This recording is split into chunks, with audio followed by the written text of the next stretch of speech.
Hi guys, in this video I will show you how to fix YouTube subscriber count not showing problem. Firstly, get up into your application, tap on the three dots to take sure to get up to the second selection, which is settings, but here this will not be helpful for you if you go through it. This is why you need to select the last option, help and feedback.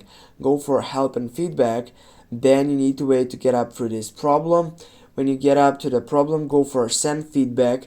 Now here you need to explain what is the problem. You need also to add a screenshot. I recommend you to add screenshot which you have taken before to get up, which says that it doesn't show you that count set up for subscribers, and then you need to just send this getting a feedback, and then you'll need to wait 24 hours to get also a feedback from this setup of feedback from the supporting team of YouTube.